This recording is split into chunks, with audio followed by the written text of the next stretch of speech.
우리 하나님의 말씀 같이 나눕니다. 열왕기상 17장 17절부터 마지막 절까지 함께 보도록 하겠습니다. 구약성경 546페이지에 있습니다.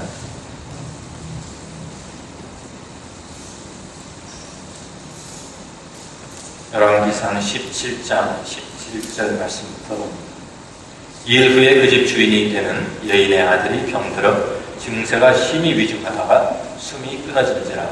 여인이 엘리야에게 이르되 하나님의 사람이여 당신이 나와 더불어 무슨 상관이 있기로 내 죄를 생각나게 하고 내 아들을 죽게 하려고 내게 오셨나이까. 엘리야가 그에게 그의 아들을 달라 하여 그를 그 여인의 품에서 받아 안고 자기 아버지와는 다락에 올라가서 자기 침상에 누이고 여호와께 부르짖어 이르되 내 하나님 여호와여 주께서 또 내가 우거하는 집 과부에게 재앙을 내리사 그 아들이 죽게 하셨나이까 하고 그 아이 위에 몸을 3번 펴서 엎드리고 여호와께 부르짖어 이르되 내 하나님 여호와여 원하건대 이 아이의 혼으로 그의 몸에 돌아오게 하옵소서 하니 여호와께서 엘리야의 소리를 들으심으로 그 아이의 혼이 몸으로 돌아오고 살아난지라. 엘리야가 그 아이를 안고 다락에서 방으로 내려가서 그의 어머니에게 주며 이르되 보라 내 아들이 살아났느니라. 여인이 엘리야에게 이르되 내가 이제야 당신은 하나님의 사람이시요 당신의 입에 있는 여호와의 말씀이 진실한 줄 아노라 하니라. 아멘. 우리가 몇 주 동안 같이 나눈 말씀들을 우리가 잠깐 돌아보면 이스라엘의 영적 암흑 시기인 아합 왕 시대에 엘리야가 하나님의 말씀을 선포하게 됩니다. 그래서 우리가 본 것과 같이 열왕기상 17장 1절에 엘리야가 내 말이 없으면 수년 동안 비도 이슬도 있지 아니하리라 라고 선포하지. 그리고서 이제 하나님께서 그를 숨기셔서 그리시네가에서 그가 그리시네가의 물을 마시면 또 까마귀가 그를 위해서 가져오는 음식을 가지고 아침 저녁으로 하나님이 공급하시는 그것을 하나님의 은혜를 경험하게 됩니다. 근데 그것에 숨어있는 동안에 비가 오지 않기 때문에 계속해서 시냇물이 말라갑니다. 시냇물이 다 말랐을 때 하나님께서 다시 그에게 말씀하셔서 시돈 땅에 있는 사렙의 과부에게 그를 보내십니다.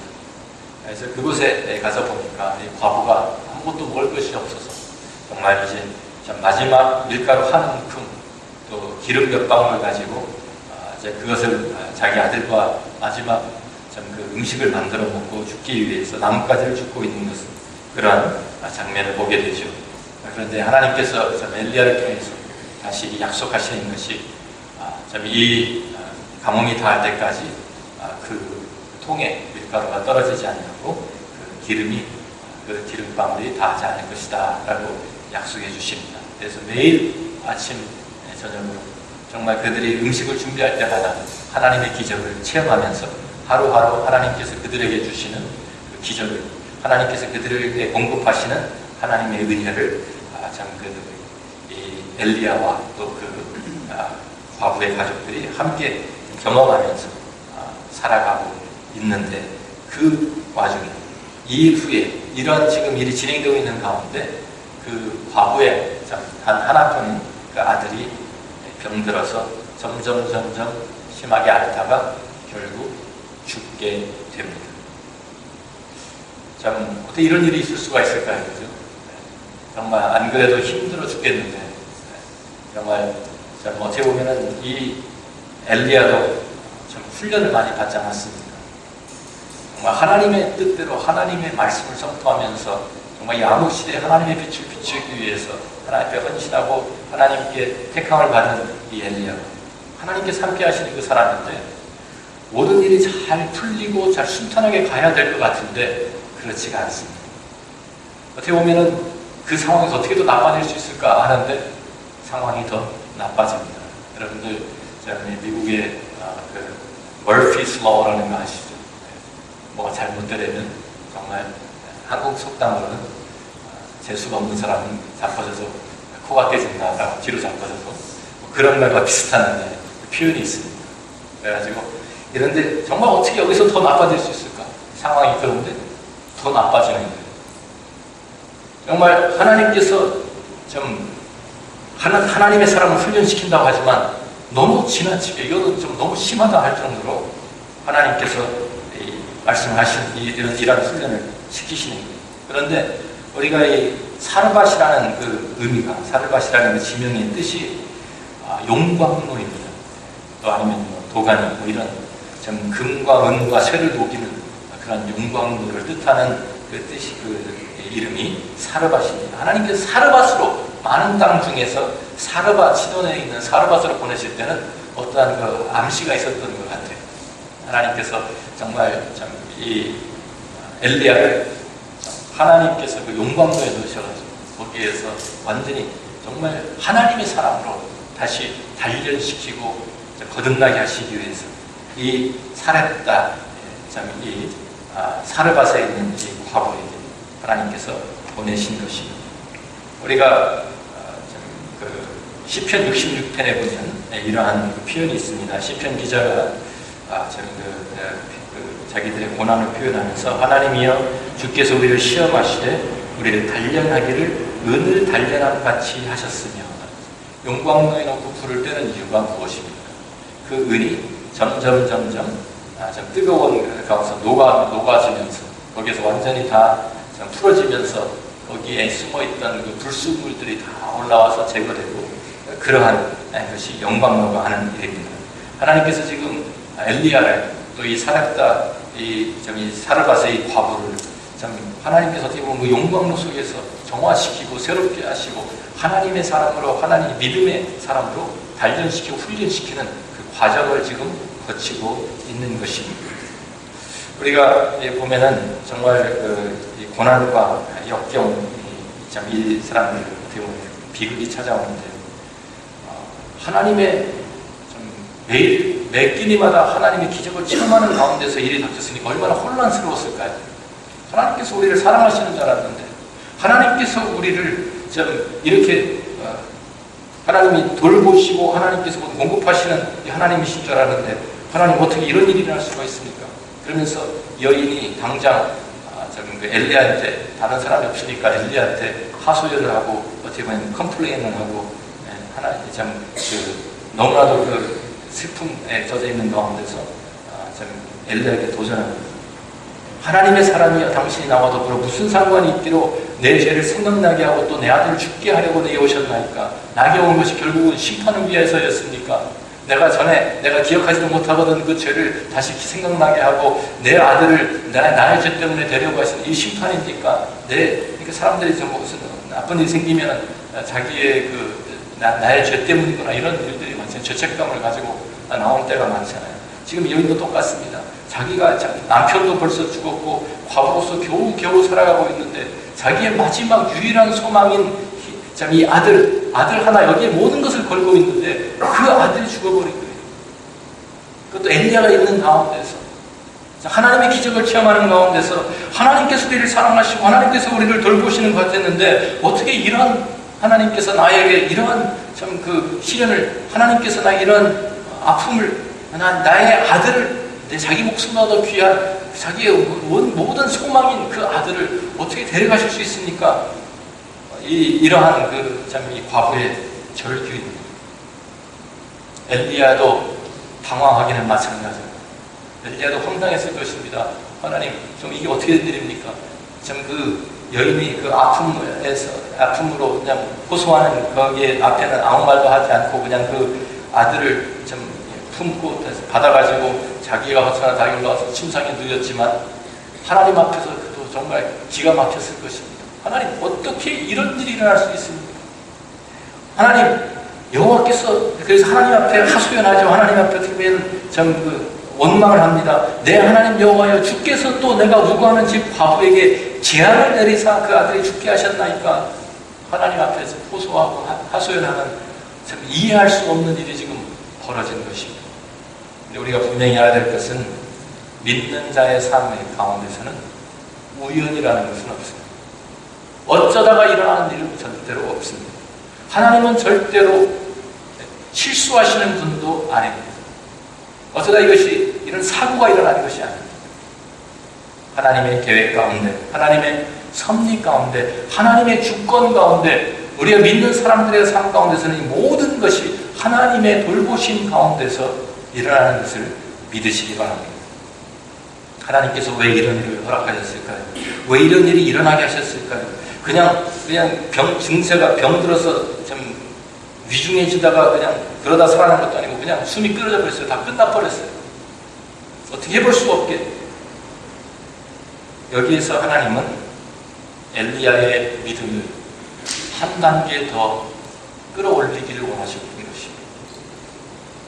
지금 엘리야가 하나님 앞에 부르짖습니다. 그런데요, 우리가 성경을 보면 여태까지 한 번도 하나님께서 죽었던 사람을 다시 살려주신 예가 없어요. 성경에 기록되어 있지 않습니다. 한 번도 경험하지 않은 길을 지금 가는 거예요.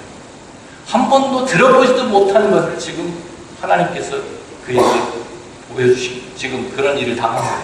근데 거기에서 지금 엘리야가 하나님 앞에 나아가서 그 아이 위에 몸을 3번 펴서 엎드리고 하나님께 부르짖으면서 하나님 여호와여 원하건대 이 아이의 혼으로 그의 몸에 돌아오게 하옵소서 기도합니다. 하나님께 부르짖습니다. 전에 성경에 죽었던 사람이 살아났다 이런 일이 있었으면 뭐 나도 해봐야 되겠다 할 수 있겠죠. 그런데 기록이 없어요. 제일 가까운 게 아브라함이 이삭을 바친 일입니다. 하나님 앞에 하나님께서 아브라함에게 이삭을 바치니까 이삭이 믿음을 가지고 가서 이삭을 제단에 올려놓죠. 그런데 그 마음으로는 벌써 하나님이 다시 내가 죽여도 살려주실 것이다 라는 믿음을 가지고 칼을 들어가지고 찌르려고 했어요. 그런데 천사가 그의 팔을 붙들죠. 하늘에서 부릅니다. 그 아이에게 손을 대지 말라고. 그래서 가로막습니다. 그러니까 참 믿음으로 그가 실제적으로 죽이지 않았지만 믿음으로는 드린 것 같이 해서 다시 히브리서에는 그가 죽은 자마다 도로 받은 것이다 라고 표현하고 있지만 실제는 죽었다고 사는 것이 아니잖아요. 그런데 지금 한 번도 다른 예수님의 부활사건 이전이고 구약상대이고 모든 다른 한 사람도 죽었다가 다시 살아난 예가 없는 거예요, 성경에. 그런데 지금 엘리야가 그 아이 위에 몸을 펴서 엎드리면서 하나님 앞에 부르짖습니다. 하나님, 이 아이를 다시 살려주십시오. 죽은 아이를 붙들고 한 번 했는데 안 돼요. 다시 또 한 번 또 합니다. 2번 했는데도 아무 반응이 없어요. 또 다시 3번 또 하나님 앞에 또 부르짖습니다. 3번이라고 하는, 성경에서 3번이라는 것은 될 때까지 했다는 거예요. 될 때까지. 그냥 3번 딱 하고 1번, 2번, 3번 하고 안 되는구나 포기한 게 아니라 우리가 보면은 우리 갓세마네 동산에서 예수님께서 동일한 말씀으로 3번 기도하셨다 그 말입니다. 또 우리 사도 바울이 자기 몸에 있는 가시 때문에 기도하면서 3번 간구했다라는 말은 항상 정말 하나님께서 응답하실 때까지 기도했다는 얘기예요. 지금 엘리야도 그냥 안 되는구나 포기하지 않고 하나님 앞에 매달려서 하나님 앞에 계속 부르짖습니다. 하나님, 이 아이 살려달라. 우리가 이 사건을 통해서 성경적인 믿음이 어떠한 것인지 우리에게 가르쳐 주는 거예요. 지금 엘리야가 이 죽은 아이 위에 몸을 펴가지고 눈과 눈을 대고 코에 코를 대고 입에 입을 대고 몸을 같이 맞대고 이런 테크닉 때문에 이 아이가 살아난 게 아니에요. 엘리야의 믿음이 어떤 믿음이? 많은 사람들이 그냥 믿음 자체에 믿음을 갖는 사람들이 있어요. 어떤 신념, 내가 이것을 이렇게 된다고 믿으면 될 거야 이런 사람들이죠. 그런 사람들 많잖아요. 그래가지고 이거 꼭 될 거야. 그냥 자기 어떻게 보면 자기 최면을 걸어가지고 자기한테 계속해서 그냥 그것을 반복해서 자기한테 확인시켜주면서 신념을 가지고 있으면 그런데 그렇게 하다가 일이 되는 수도 있잖아요. 그런 걸 얘기하는데 그게 성경에서 말하는 믿음이 아니에요. 어떤 사람들은 긍정적인 생각, 긍정적인 자세 이것을 믿음을 오해하는 사람도 있습니다. 잘 될 거야. 그게 성경적인 믿음 아니에요. 간절한 그냥 바람을 갖고 있으면 뭐가 이루어진다. 그런 하늘이 우리가 지성이면 감철이다. 이런 그런 얘기가 아니에요. 지금 성경적인 믿음. 성경적인 믿음은 항상 대상이 정해져 있어요. 대상이 분명해요. 성경적인 믿음의 대상은 항상 하나님이에요. 하나님. 그리고 그 하나님이 어떠한 분이신지를 아는 거예요. 하나님의 성품, 하나님의 그 능력, 하나님의 말씀, 하나님의 그 약속, 그것을 붙들고 나아가는 것이 성경에서 말하는 성경적인 믿음입니다. 우리 한번 히브리서 11장을 찾아가 봅니다.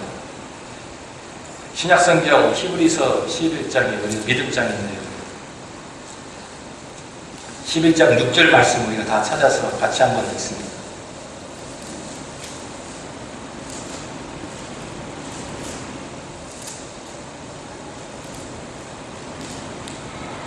히브리서 11장 6절입니다. 같이 읽습니다.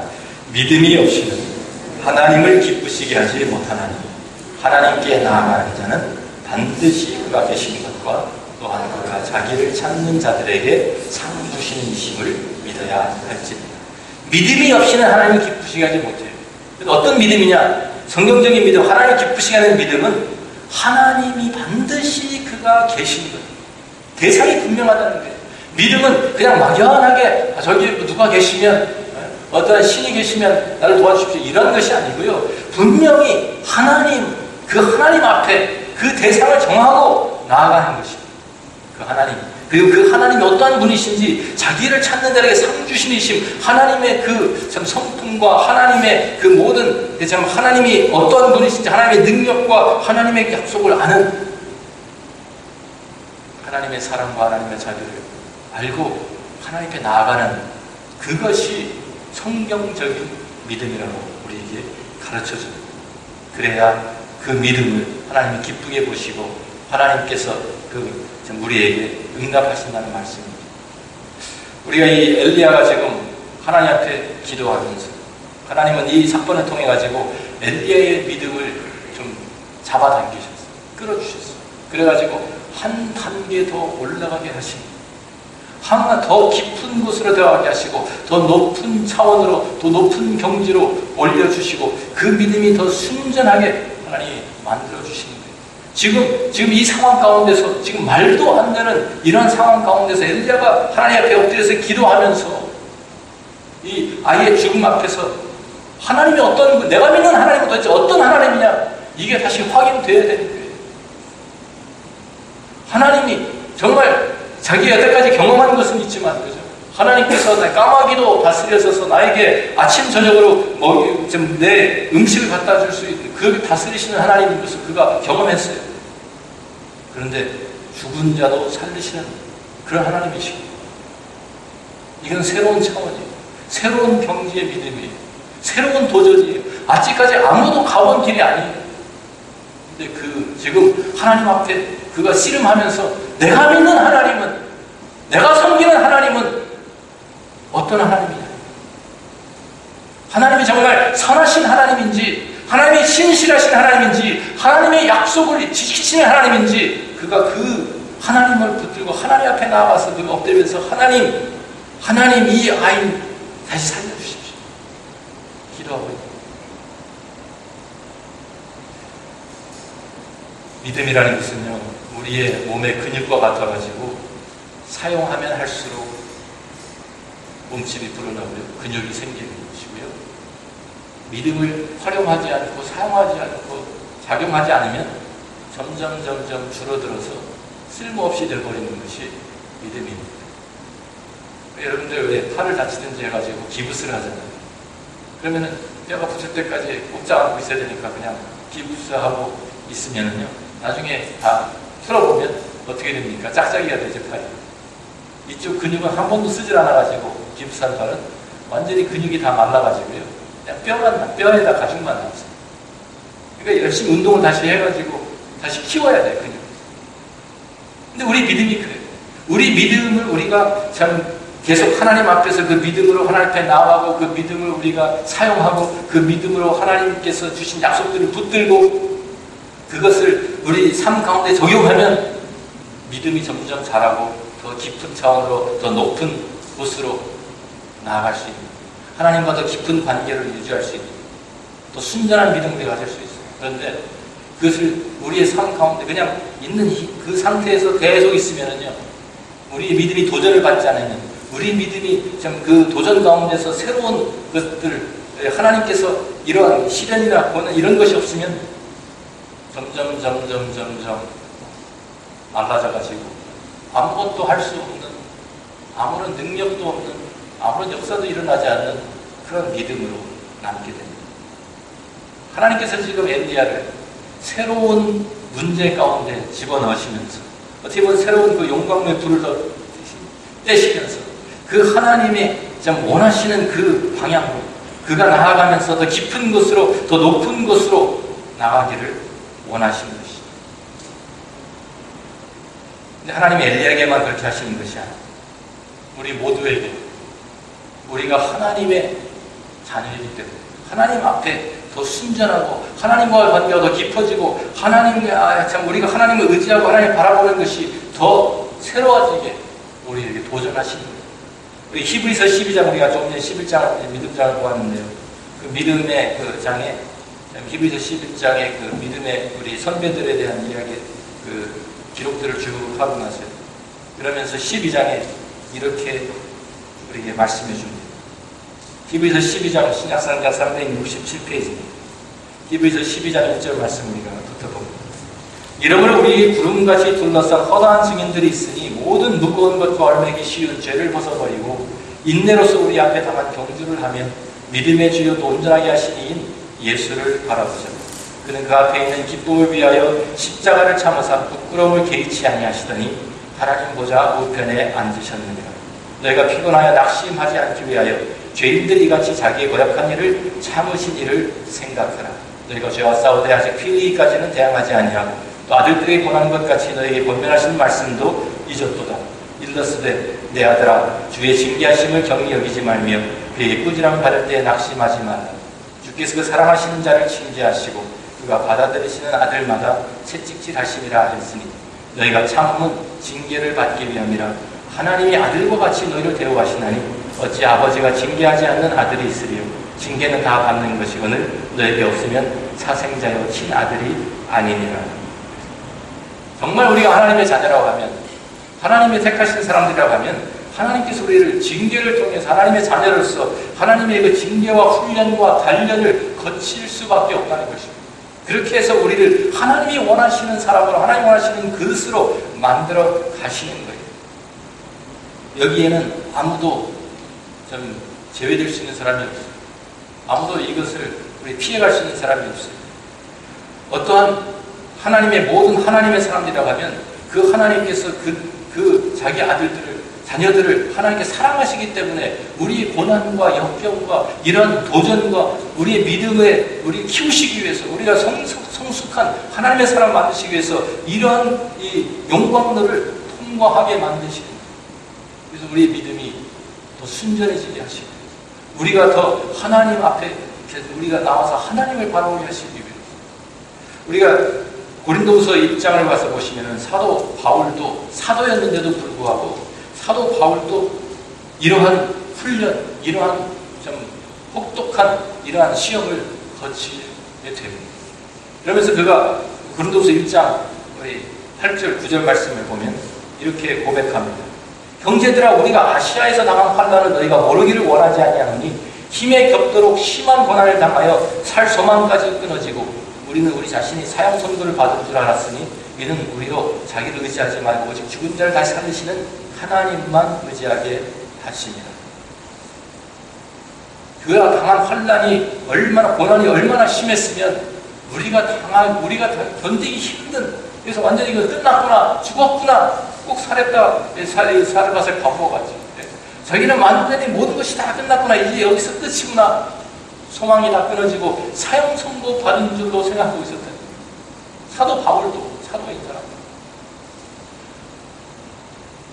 그런데 하나님께서 그렇게 하시는 이유는 뭐예요? 이는 우리로 자기를, 우리 스스로를 의지하지 말고 오직 죽은 자를 다시 살리시는 하나님만 의지하게 하시고 사망의 그 세력을 우리가 경험하게 하시는 것은 그것을 이기시는 하나님, 다시 살리시는 부활의 죽은 자를 다시 살리시는 하나님만 의지하게 하십니다. 부활의 능력을 하나님께서 가지고 계시는 것을 우리에게 보여주기 위해서라고, 그 하나님을 의지하게 하기 위해서라고 사도 바울이 말씀하고 있는 겁니다. 부활의 하나님, 생명의 하나님. 정말 이 사르가서 이 과부가 그 죽음 가운데서 정말 그 죽음이 그 찾아왔을 때 절망하고 거기에서 완전히 모든 것이 다 끊어지고 소망이 끊어진 줄 알았지만 그 가운데서 엘리야를 통해서 하나님께서 다시 그 아들 살려주시면서 하나님이 부활의 하나님, 생명의 하나님, 약속을 지키시는 하나님께서 엘리야를 통해 약속하셨잖아요. 이 하나님이 약속하신 것은 참 이 기근이 끝날 때까지 너희의 생명을 내가 보존해 줄 것이다. 이 가루의 통이 다하지 않고 이 병의 기름이 다하지 않을 것이다 라고 약속하신 거예요. 지금 엘리야가 그 하나님의 약속을 듣고 기도하고 하나님 그 기도를 들어주셔서 생명, 죽음을 뛰어넘는, 죽음을 이기는 생명을, 부활을 경험하게 된 거예요. 예수님께서 우리가 조금 전에 읽은 히브리서 12장에 십자가만 버린 게 아니잖아요. 십자가 거기에서 주님이 달려 죽으셨지만 3일 뒤에 부활하신 주님. 우리가 믿는 하나님은 부활의 하나님, 십자가로 끝나는 하나님이 아니에요. 다시 3일 후에 무덤을 이기고 나오시는 예수 그리스도의 부활하신 예수 그리스도를 우리가 믿는 거예요. 그분이 바로 우리의 주님, 우리의 하나님이에요. 부활의 하나님, 생명의 하나님. 주님께서 친히 그래서 참 나사로가 죽었을 때 우리에게 말씀하십니다. 나는 부활이요 생명이니 나를 믿는 자는 죽어도 살겠고 살아서 나를 믿는 자는 영원히 죽지 아니하리라. 우리의 믿음은 우리가 믿는 하나님은 부활의 하나님. 우리가 함께 우리가 주일날 함께 모여 예배드리는 것도 우리가 이 부활의 날 기념하기 위해서 생명을 우리들이 죽음의 십자가로 끝난 것이 아니라 부활하신 주님, 생명의 주님을 우리들이 찬양하며 경배하며 그 주님을 우리가 믿기 때문에 나오는 이게 성경적인 부활의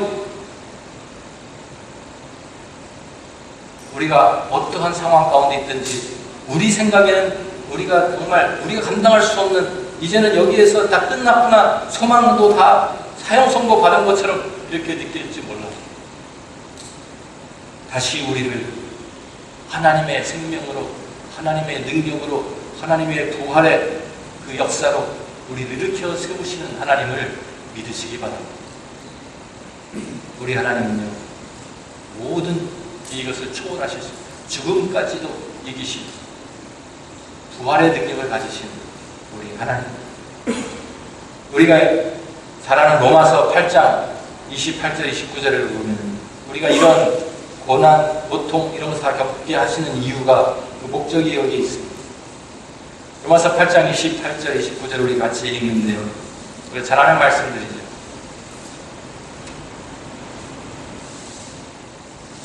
우리가 알거니 같이 읽습니다. 8장 28절 우리가 알거니와 하나님을 사랑하는 자 곧 그의 뜻대로 부르심을 입은 자들에게는 모든 것이 합력하여 선을 이루느니라.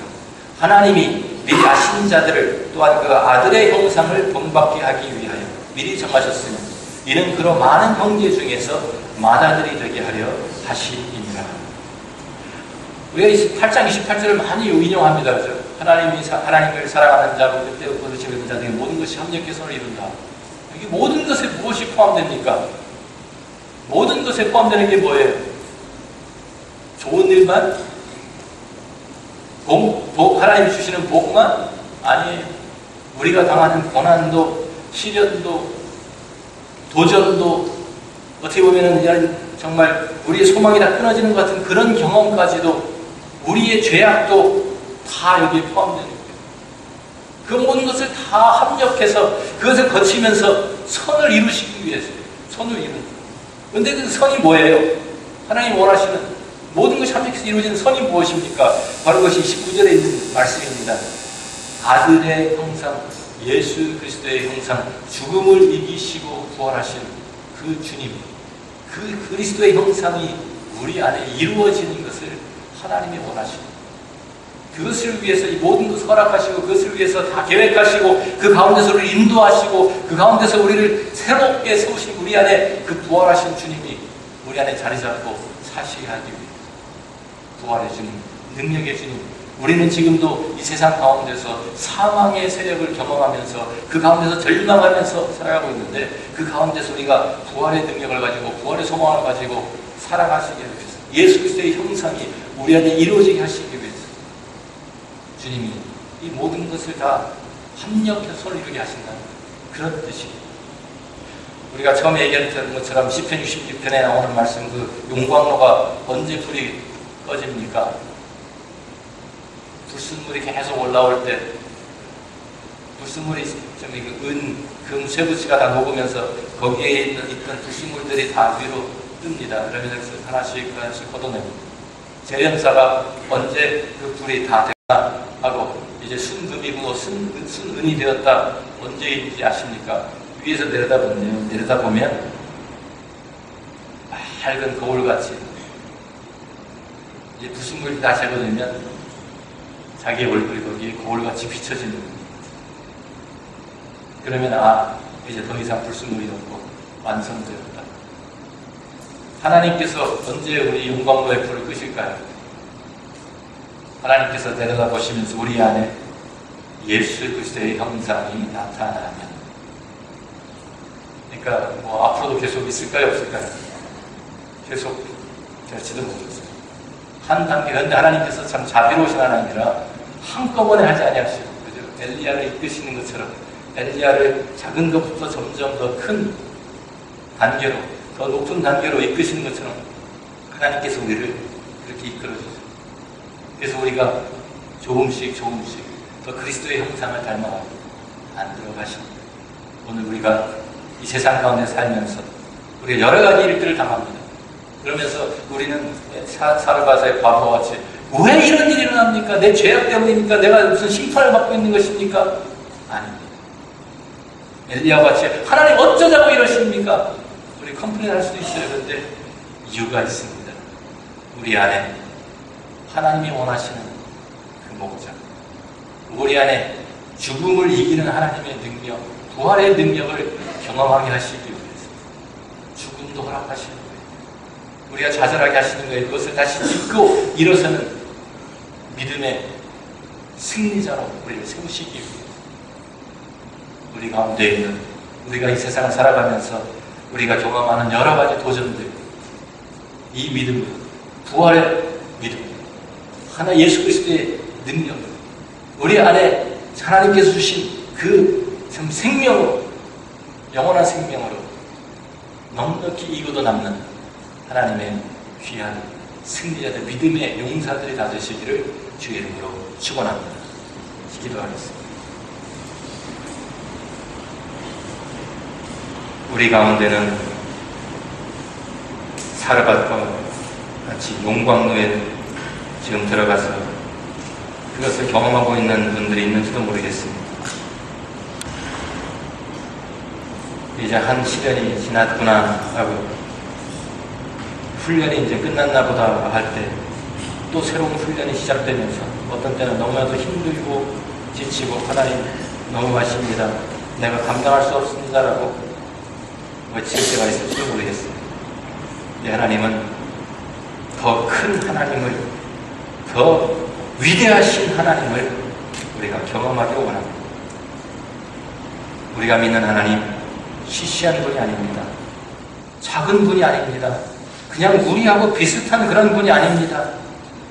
엘리야는 이러한 사건을 통해서 하나님이 이 세상의 모든 것을 창조하시고 다스리시고 생명의 하나님, 부활의 죽음을 이기시는 하나님인 것을 그가 경험하게 됩니다.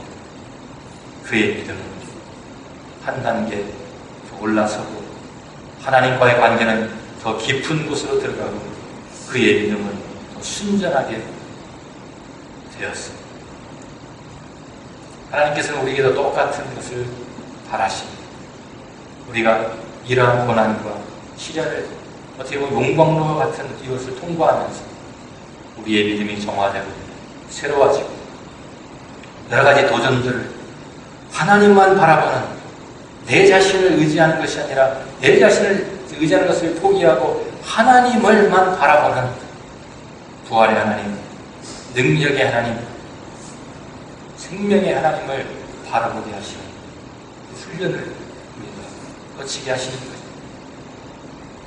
오늘 우리들이 함께 참 이 생명의 주님, 부활의 능력을 경험하면서 이 세상의 모든 것들을 넉넉히 이루어 남는 믿음의 승리자로 세우심을 받기를 원합니다.